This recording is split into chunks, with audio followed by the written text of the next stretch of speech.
The sky held a deep darkness, visibility non-existent. Upon receiving the signal, 2 subdued shots were fired, causing 2 guards to collapse. Shots continued for the next 15 minutes. Once everything fell silent, the radio echoed, the building cleared, ready for evacuation. 14 years later, I found myself by the hotel room window, gazing at the sunset, reminiscing about how it all began, and reflecting on how I ended up here, sipping my vodka. The liquid burned as I swallowed, mirroring the memories of the past several weeks. Nevertheless, I held on to the hope that all was not lost. You see, 6 weeks ago I stumbled upon the discovery that my wife of the past 12 years was having an affair. The revelation occurred by accident. But isn't that how most clueless husbands find out? By the way, I'm Logan. Jamie and I met during our junior year in college, dated until graduation. I joined the Marine Corps and she embarked on a job search. Back then, I loved her, but didn't want her to marry me while I was stationed in who knows where. It seemed unfair to her. So 5 years later, after completing my Marine service, I returned home, and within a few weeks secured a good job with a large company in their sales group. It turned out my boss was also a Marine and had a preference for hiring former military types due to our disciplined work ethic. I excelled in my job, making a name for myself. During this period, I decided to re-enter the dating scene, exploring online sites. To my pleasant surprise, I found my college sweetheart Jamie on one of them. God, she looks good in those pictures. Now Jamie may not have supermodel looks, but she possesses a body. In college, she pursued modern dance, prioritizing staying in shape, and what a shape she has. Standing at 5 feet 6 inches with legs reminiscent of a dancer, she is not overly muscular but curvy, boasting an amazing figure. Her long, flowing, rich brown hair frames her face, accompanied by those dark brown eyes and a smile that melts my heart every time I see it. She exudes that girl-next-door look, sweet and innocent, with just enough amativeness thrown in for good measure. I signed up as quickly as possible and contacted her immediately. It wasn't until a week later that she responded, questioning where the hell I had been and why I hadn't called or emailed her over the last 5 years. If she was this upset at me for not contacting her during my Marine service, then she must have missed me. This was a very positive sign. Soon we were dating and essentially picking up where we had left off in college. Within a year, we were married, and a year later, we welcomed our first child, Rebecca. My job was progressing well, even though I found myself traveling more, which was anticipated. 2 years later, our second daughter, Amy, came into the picture. Since then, I've been promoted, and we now reside in a lovely house in a good neighborhood with excellent schools. While I still travel quite a bit sometimes for 2 weeks each month, it's a necessity for my job. It wasn't until a few years later that Jamie began questioning when I would reduce my travel. She missed my presence and felt safer when I was home. I explained that it was a necessary part of my job, assuring her that it wouldn't be much longer before I would be promoted to the next level, reducing my travel significantly and allowing me to be home more often. She reluctantly accepted this, but wasn't thrilled to see me go on my next trip. Looking back, I should have realized there was trouble brewing, but I fully loved and trusted my wife, making me blind to the initial signs of a problem. The first clue was our arguments over trivial matters. Upon my return home, she would blame me for things unrelated to me. If you were home more, this wouldn't happen, or we need you here, not gallivanting all over the country. She had a valid point, though it took me a while to realize it. The second clue surfaced when I found some of her new lingerie in the laundry. While searching for a shirt, I came across silk underwear and a matching silk top. My wife typically has simple tastes, opting for a t-shirt and shorts or sweatpants for bedtime. The only time I'd bought her something from Victoria's Secret, she wore it just once and never again. However, the lingerie I found was unfamiliar, and I assumed she bought it for herself. The third clue was the decline in our bed activity. Our once passionate and romantic encounters dwindled with her offering various excuses. At myself, it didn't initially seem problematic, and I believed things would return to normal once my travel reduced.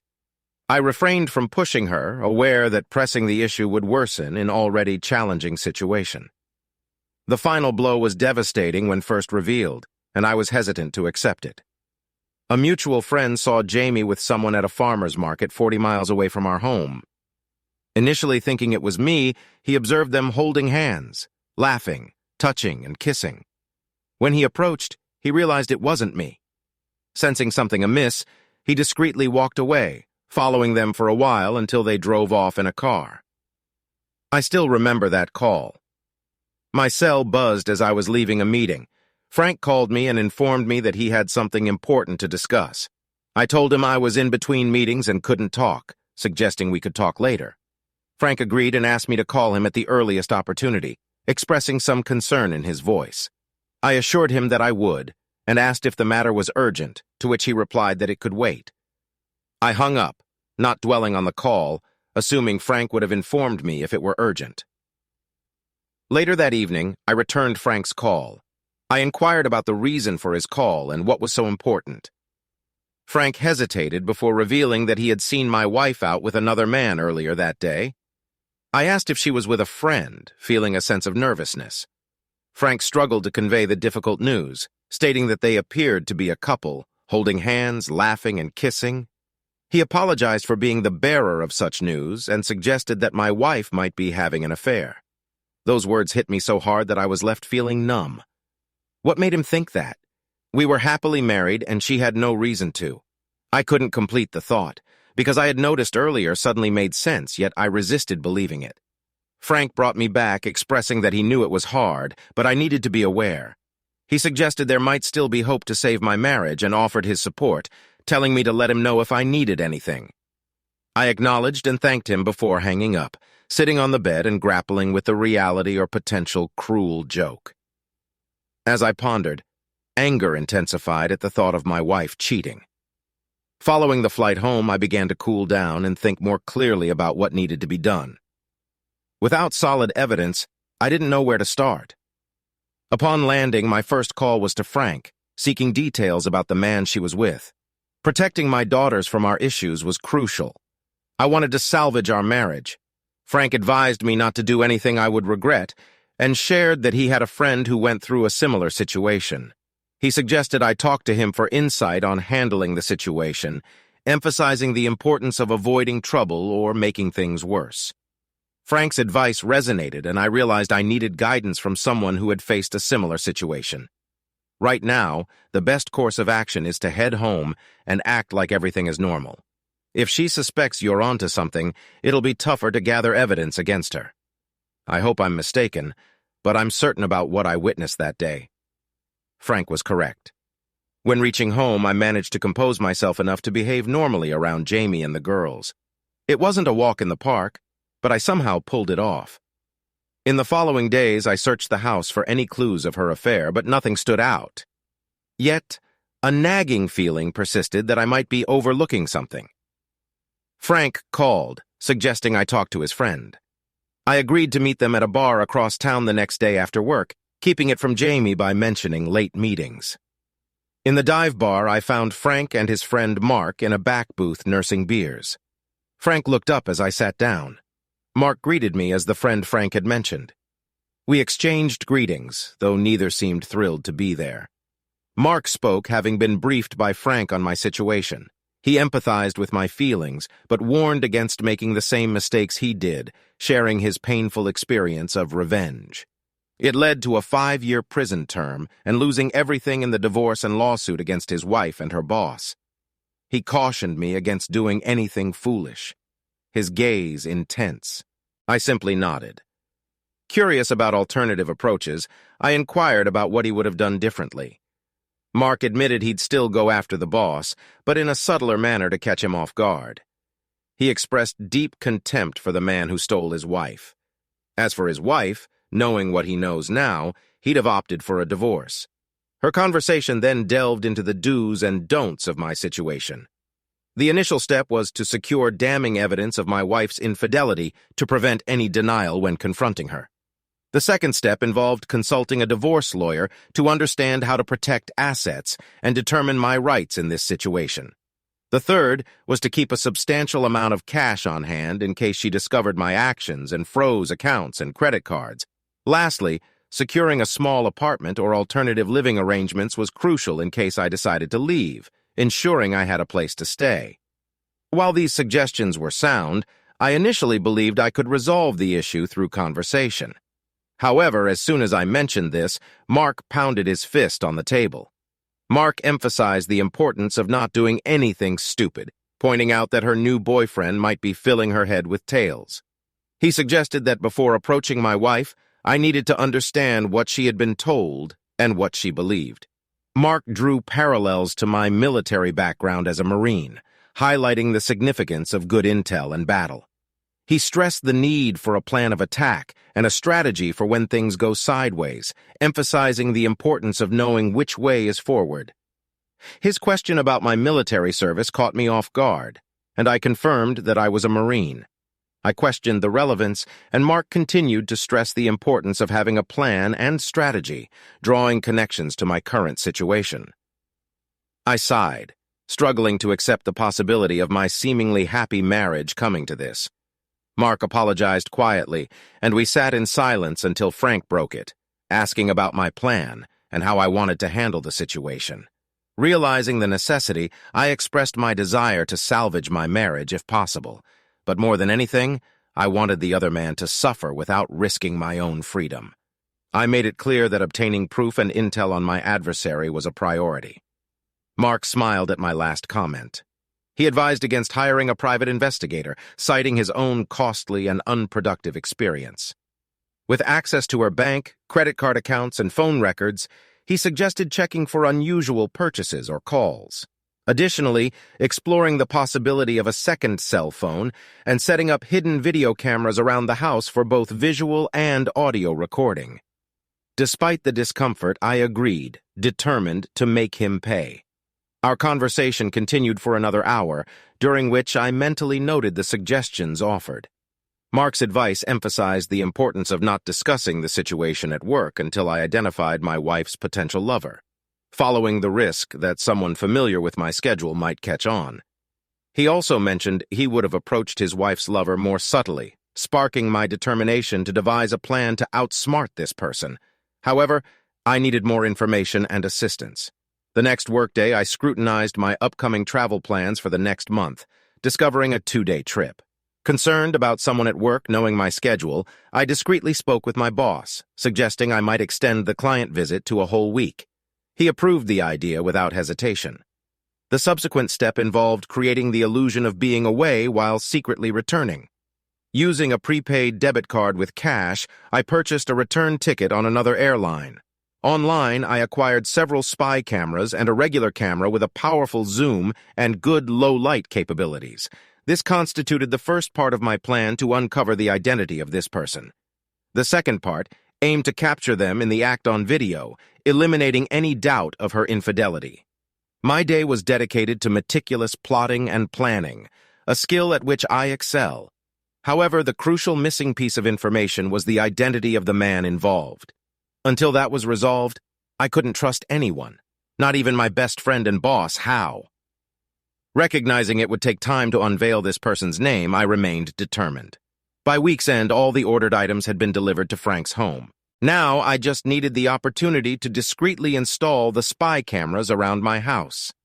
With Jamie's Saturday shopping routine with her girls and mother, the house would be empty. After several hours, all the cameras were in place and tested. I could even monitor them in real time from my tablet or laptop over the internet and observe what was happening. With the cameras installed, I proceeded to search the house for clues. Initially, I checked the credit card bills for any unusual charges, followed by an inspection of her closets to see if she had purchased any new, more revealing or shapely clothes. While my search didn't yield concrete evidence, I came across a few newer items, including a very short red dress I had never seen her wear before. The idea of her wearing it for anyone but me troubled me. Despite the lack of definitive proof, the red dress represented a departure from her usual attire, driving me to the point of needing time to think. I opted for a 5-mile jog in my running shorts and shoes, a long run that typically calmed my mind and provided clarity upon my return. As I arrived home, spotting Jamie's car in the driveway, I knew my daughters, whom I affectionately called my angels, were home. Their voices and laughter as I walked in never failed to bring a smile to my face. Calling out to Jamie, I was joyfully greeted by my girls running from the family room to share their day. Jamie emerged from the kitchen inquiring about my run and kissing me on the cheek before showing the girls away. After dinner preparations consisting of pork chops, I enjoyed a shower and our evening meal, followed by putting our girls to bed. In the family room, we watched TV. Though my preoccupation with thoughts of Jamie's actions during my trips rendered me oblivious to the screen, feeling overwhelmed, I announced an early bedtime, retreating to our bedroom. In the bedroom, noticing Jamie's purse on the hop chest, I took a chance and searched for clues. To my dismay, I discovered a cheap cell phone previously unknown to me.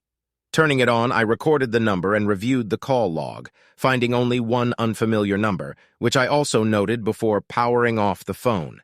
This newfound evidence compelled me to finally accept the fact that she was having an affair. Heartbroken and consumed with a desire for revenge, I remembered Mark's advice not to act impulsively and resolved to be patient. Quickly changing, I went to bed, pretending to be asleep when Jamie eventually joined me, avoiding conversation to prevent unintentional revelations. The next few days were challenging, attempting to maintain a semblance of normalcy after uncovering damning proof. As the morning of another business trip approached, I went through my usual routine, packing my bags into the car. Just before heading out, I casually asked Jamie if she had anything special planned during my absence, receiving a strange look as she mentioned the usual routine. Racing through possible explanations in my mind, I bid a quick goodbye and drove to the airport, wondering if the cameras in our house would capture her with the person involved. Despite hoping for her decency to refrain from bringing him into our bed, I became increasingly certain that before all this, she would never have cheated on me.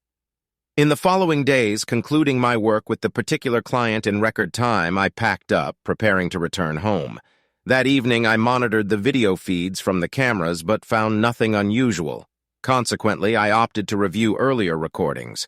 The system initiated recording when someone entered the camera-equipped room, storing all footage centrally, accessible remotely.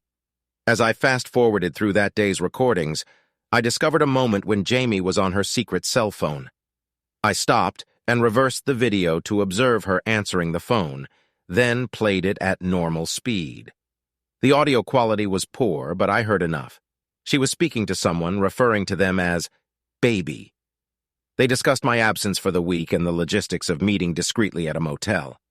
Despite my urge to hear the rest, she laughed and turned her back to the camera, making it impossible for me to catch the entire conversation. When she turned back, she continued, instructing the person to park down the street at a coffee shop a few blocks away. "Okay, baby, I can't wait. I'll see you tomorrow night." I couldn't believe what I just heard. He was going to be in my house and our bed. Lots of disposing of his body crossed my mind, but Mark's warning echoed, urging me not to do anything rash. Suppressing my anger, I resolved to wait for the right moment, though the strain was becoming unbearable. My wife, the love of my life and the mother of our 2 children, was betraying me. Why was she doing this? What had driven her into the arms of another man? The flight back home was too quick. I wasn't ready for what awaited me. So I checked into a hotel, contemplating my next move. I knew tonight was the night he was coming to my house, and I wanted to see him with my own eyes. Was he someone I knew or someone from work? That much I needed to know to help me decide how to proceed. With no idea of what time he'd arrive, I knew he was going to park at the coffee shop down the street, so I waited there, even though I had no idea what he looked like. To be safe, I rented a car at the airport, finding a spot with a good view of the parking lot. I brought my camera, checking the zoom quality. I could be at least 100 yards away and get a close-up view of his face and license plate. Around 9 p.m., a silver BMW M3 pulled into the parking lot. I began taking pictures, and thankfully the lighting was good, giving me a clear view of his face. It was no one I recognized. He parked on the other side of the lot, away from the coffee shop, then started walking towards my house. I took a deep breath to control my rage while sitting there. I accessed the Wi-Fi from the coffee shop, viewing the cameras in my house. After several minutes, I saw him enter and passionately kiss my wife. Suppressing my fury, I listened to their conversation. He expressed his thoughts about her all day, and they discussed having the house to themselves until the next morning, since she had sent the kids over to her parents for the night, and I wouldn't be back until Friday. How considerate that she sent the kids away. I observed as he started undressing my wife right in our living room. She reciprocated, and in just a few short minutes they were undressed, with their hands all over each other. She suggested taking it up to the bedroom, and they both ran out of sight of the camera towards the stairs. As I listened to their laughter, leaving their clothes spread around the floor, I realized I needed to act. Lucky for me, I got out of my car and walked quickly down to my house. The front door was left unlocked as they hurried upstairs, making things easier for me. I went straight for his pants, discovering his wallet with all the needed information and a little extra. With his wallet in hand, I headed to my home office on the first floor, opposite our bedroom, minimizing the risk of being hurt. Switching on my computer and the printer scanner, I waited for them to power up. Once ready, I began scanning items from Stephen Bannister's wallet, copying his driver's license and other details. After returning the wallet, I took pictures of their scattered clothes and started recording what I was witnessing with the camera's video feature, quietly ascending the stairs. As I reached the top, faint sounds of their lovemaking reached me, turning my stomach. The bedroom door was wide open, and they believed they had the house to themselves. Slowly, I made my way toward the bedroom. With their voices getting louder, I found myself in the doorway, observing Steve on his back, undressed, with my wife on top in the classic 69 position, pleasing each other. They were so engrossed that I managed a few steps into the room unnoticed, aware that the hidden cameras didn't offer the best definition. I desired high-definition footage. I recorded several minutes before resisting the urge to grab a baseball bat and attack him. Mark's wise words echoed in my mind. Don't do anything stupid. So I backed out slowly and left the house. Driving back to the hotel, my mind was a mess, and the hate I felt was at an all-time high. I couldn't remember being this mad, and it was starting to scare me. I called Frank, sharing what I had done and the information obtained. Frank acknowledged my actions, but expressed concern about the risk of being in the house again. He apologized for the situation and offered any help he could provide. I thanked him and mentioned my need to talk with someone and my intention to ask Mark for a favor. Frank agreed to arrange a meeting with Mark over the weekend, as Mark had expressed a willingness to help. After the conversation with Frank, I attempted to sleep without success. I decided to clear my mind and work off the rage with my usual morning run. However, it did little to ease my emotions. Following the run, I took a shower, and then a long nap to cope with the lack of sleep from the previous night. Returning the rental car to the airport, I picked up my own car and headed straight to the office to check in and talk with Hal. I needed to reduce my work-related travel, and upon entering Hal's office, I closed the door and informed him about my situation. I mentioned my wife's desire for me to be home more and expressed the need for changes in my travel schedule. I looked at Hal, awaiting his response. Hal informed me that my promotion had been approved and I wouldn't have to travel as frequently anymore. It was a welcomed relief, although I couldn't fully grasp it at the moment. My mind was consumed by the knowledge of my wife's affair. Hal noticed my distraction and expressed concern about my recent behavior. I felt compelled to confide in him about what I had discovered. I told him about catching my wife with her lover and recording them together. Hal reacted with shock and sympathy, offering his support. I explained that I needed to be home more to salvage my marriage, and I asked him to keep the situation confidential. Appearing someone in the office might be involved in leaking information about my schedule. Hal agreed to cover for me if I needed time off to gather evidence against my wife. I expressed my desire to confront her with undeniable proof to either salvage the marriage or protect myself in a divorce. Hal nodded in agreement, promising his assistance and discretion. After thanking Hal, I left his office feeling a bit relieved that things were falling into place, even though deep down I knew my marriage was beyond repair. I went home that night and tried my best to act normal. My girls attacked me as I walked through the door, and I had to keep from crying, thinking how they would be affected if a divorce were to happen. I didn't like the idea of having to get permission to visit my own children. I have to get the custody of my kids. On Saturday, while my wife and kids were out shopping, I met with Mark and Frank at a diner. I updated them on the progress I'd made in gathering information. Mark remarked on my courage and expressed surprise that I hadn't taken more drastic action. He then asked how he could assist me, mentioning Frank's mention of my time spent in prison. Both Frank and Mark regarded me with curiosity. For the next hour, I explained my plan and outlined what I hoped to achieve with Mark's connections. When I finished, Mark smiled and expressed admiration for the plan. He mentioned knowing someone who could potentially assist me and suggested they might be able to recommend others, though he cautioned that they would likely expect payment. Mark agreed to make some calls to his contacts. I handed him my cell number and asked him to contact me once he had spoken with his friends so we could arrange a meeting to finalize the details. After discussing a few more ideas, I planned to implement them as soon as possible. I realized I needed to make some additional online purchases to prepare for the next phase of my plan. The rest of the weekend went the way most weekends go, with one noticeable difference. Sunday night. My wife and I usually make love that night. This time, she wasn't feeling well. It wasn't the first time this happened, so it was not surprising. But it had been over a month since the last time we were close. My next trip was coming up, and I asked Hal for the following week off. But if anyone called the office, they were to be told I was on a normal business trip. He had no problem with that and wished me luck. So now I had to let my wife know my next trip was going to be longer. She was not happy, but that was to be expected. I reassured my wife that my frequent traveling would soon come to an end, and that I would be home more often. Trying to lighten the mood, I joked that I would be around so much she'd get tired of me. However, she didn't respond with a smile. Instead, she sighed and told me to call her when I arrived at my destination. Her demeanor was distant, and I couldn't shake the feeling that our marriage was coming to an end. I rushed out the door before I said something I'd regret and drove to the airport again. The meetings with these clients went very well, and a deal was reached early, so I was able to fly back a day sooner. I kept checking the cameras during the week, but he didn't reappear at my house. But I did see her on that secret cell phone of hers, so I listened to her conversation, and I knew this was the opportunity one was looking for, even though it smacked me to hear what she was planning on doing. I went to the office and found the items that I had ordered waiting for me.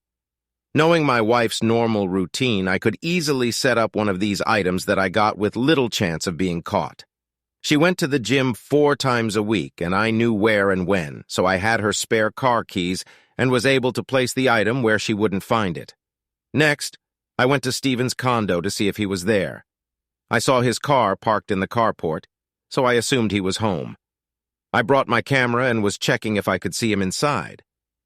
I got very lucky as I saw him through his sliding doors, and that he wasn't alone. He was with another woman, and they seemed to be romantically connected as they were kissing and touching each other as a loving couple. This was too good to be true as I took a video of their affection for each other. When I saw them leaving together, I followed at a safe distance. They went for lunch, and this gave me a chance to place the other item on his car. This was a little more difficult and dangerous if someone saw me, but I was able to do it without being caught. Now all I needed to do was wait. That was the hardest thing for me to do. I received a call from Mark, who informed me that he had a friend who could assist with my plan. We decided to meet in my hotel room to avoid being seen together in public, considering the nature of the activities we were planning. When they arrived, Mark introduced me to Joe, a computer hacker who could help with our scheme. After the next hour, I recounted the details of my wife's affair and expressed my desire for revenge against her lover. I showed them copies of the contents of the man's wallet that I had obtained. Joe raised concerns about the legality of our plan and demanded to know what was in it for him. After considering for a moment, I offered Joe $5,000 in cash. He agreed to the terms, but insisted on receiving half of the payment up front and the remainder upon completion of the job. We discussed the need to gain access to the man's condo to access his computer and gather additional evidence against my wife. With the intel I had on Stephen, Joe used my laptop to review his recent purchases. What stood out were the 2 airline tickets to Las Vegas and a hotel reservation for 5 nights. This signaled our decision to break into his condo, prompting Joe to ask if he knew whether there was an alarm system. I admitted uncertainty, so Joe agreed to investigate and get back to me. If an alarm system was present, he insisted on an increased payment for facilitating our entry. I agreed to pay him more, contingent on justification. It appeared my wife was planning a final trip with this individual. I checked my tablet to confirm the functionality of the tracking devices I placed in their cars, accessible via my tablet or smartphone to monitor their locations. Additionally, I examined home video cameras, confirming she had packed a small carry-on bag for the trip. The day arrived, and I monitored their progress from my hotel room. I called Joe, and he agreed to meet later that afternoon. While he hadn't identified any visible alarm systems, he emphasized the need for caution. We met a few blocks from Stephen's condo and discussed the plan for gaining entry. Joe, drawing on his prison experience, possessed the skill of lockpicking. It was just after sunset, and the growing darkness would help maintain discretion. Joe, with his laptop and a messenger bag and my camera at the front door of Stephen's condo, immediately knelt down and worked on the locks for almost a minute. Soon the door was open, and we entered. First checking for any signs of an alarm system, satisfied that none existed, we proceeded to locate Stephen's computer. Fortunately, it was openly accessible, allowing Joe to carry out his tasks. I interrupted, saying, "Wait," as I slowly recorded a video of the room's layout. "I want to ensure we leave everything as we found it." Joe nodded in agreement, acknowledging the importance of leaving no traces behind. He resumed his work as I explored for potential incriminating evidence, browsing through his mail, including bank statements and credit card bills. I ventured into his bedroom, capturing video footage.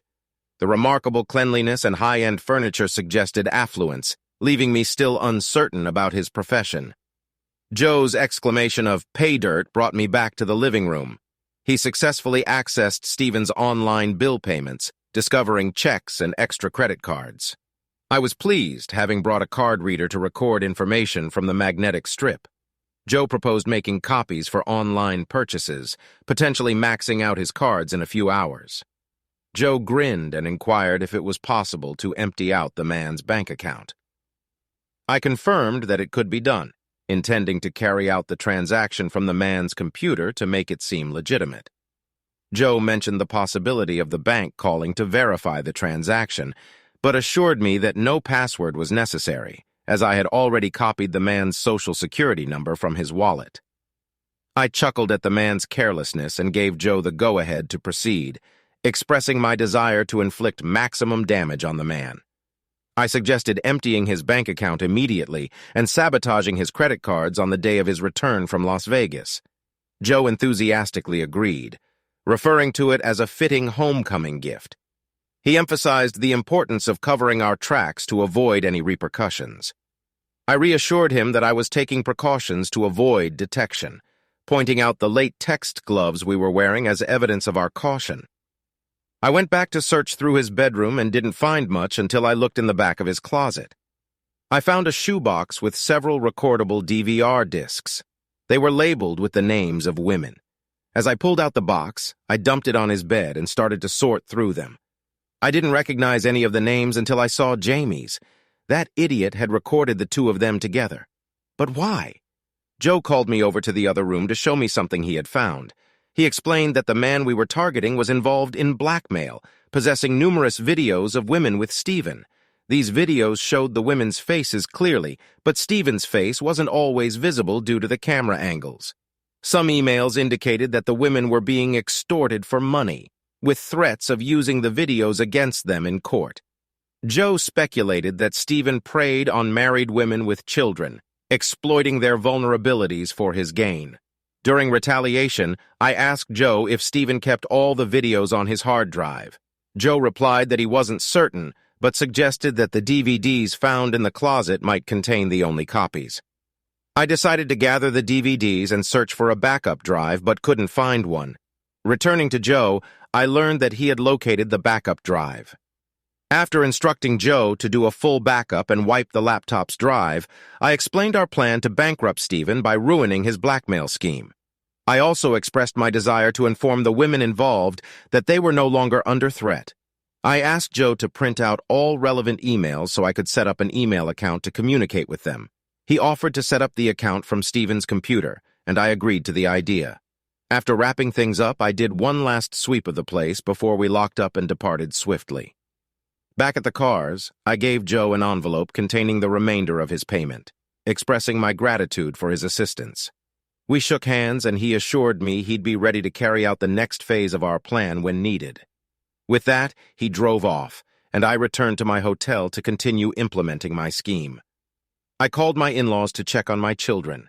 My father-in-law answered, and I greeted him cheerfully, inquiring about the kids and expressing my hope that they weren't causing any trouble. He reassured me that the children were behaving well and mentioned Jamie's weekend trip with her friends. I feigned ignorance and said I hadn't spoken with her yet, emphasizing that I wanted to ensure the kids were settled before contacting her. After our conversation, it was evident that Jamie's father had no knowledge of her affair in Las Vegas.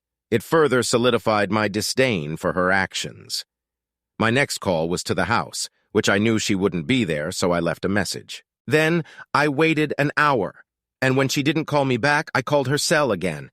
She didn't pick up, so I left a message saying I was worried that I had called the house, and you didn't answer or called me back, and now you don't answer your cell. Please call me just so I know you're okay. I also added that if I didn't hear from her within the hour, I was going to call her parents. 15 minutes later, I received a surprise call from Jamie. She asked if everything was all right, mentioning that she had tried calling the house but received no answer. I assured her that everything was fine, explaining that I had taken the girls to my parents' house after spending time with friends. Jamie's response sounded somewhat tense. I suggested we have a night out together once I returned home in a week, but her response seemed uncertain. Feeling suspicious, I pressed Jamie, teasing her and attempting to make her nervous. She claimed to be tired and hinted at wanting to end the conversation. Seeing her wishes, I bid her good night and expressed my love before ending the call. Despite my efforts to remain calm, anger began to resurface within me. I didn't sleep well, and so I was up early doing my morning run. I got back to my hotel room and took a nice long shower. Afterward, I called the office and checked if anything needed my attention, but all seemed to be going smoothly there. Then I got the call. Every parent fears Rebecca was injured at school and had to be taken to the hospital. At that moment, nothing mattered to me more than the safety of my child. The school called my house first. When no one answered, they tried to call me at work, which in turn someone from my office called me. I called the school back and they informed me she had broken her arm and was at the emergency room being treated. I rushed out the door and went straight to the hospital. Once there, I called Jamie's cell, and when I got her voicemail, screamed into the phone that if she didn't call me within the next 15 minutes, the next call I make is to a divorce lawyer. It was an hour later that my cell rang. I saw it was from Jamie. I rejected the call and sat with my daughter as the doctor set her arm in a cast. She was crying, saying she wanted mommy. I wanted to comfort her, but I didn't know what to say. It took some time, but she finally settled down and I took her to her grandparents. My phone rang again, and again I rejected. When I had calmed down, I made a call to a good divorce lawyer and set up an appointment for the following day. Then Jamie called again. I took this call. She greeted me sarcastically, commenting on my supposed look at the blackjack tables and informing me that she had contacted a divorce lawyer. Through tears, she threatened to use the video she had of me and Stephen together as evidence to gain full custody of our children. I reminded her of her absence when our child was in the hospital, crying for her mother while she was with her lover in Las Vegas. Attempting to reassure her, I suggested that she could start a new life with Stephen and potentially have more children. She insisted that it was me she loved and wanted. Feeling conflicted, I ended the call, unable to bear the emotional turmoil. I took Rebecca and Amy home and helped them pack their bags with some clothes and brought them to my hotel and got them their own room next to mine. When I called Jamie's father and told him what happened at school and that for the time being, we won't be living at home until some things can be resolved. My father-in-law called and asked about the situation between Jamie and me. I explained that we were having some problems, but suggested he speak with Jamie for more details. He informed me that he would be taking care of the girls for the time being until he was sure of their well-being and safety. Although he didn't fully understand, he wished us the best and hoped we could resolve our issues. I then contacted my lawyer and instructed him to proceed with serving my wife. Next, I called Mark and instructed him to wreak havoc on Stephen by maxing out his credit cards, emptying his bank accounts, and damaging his credit. Later that night, Jamie called me in distress. Initially hesitant to answer, I eventually did after receiving a text from her. She tearfully explained that Stephen was blackmailing her, threatening to share videos of them from Vegas with others.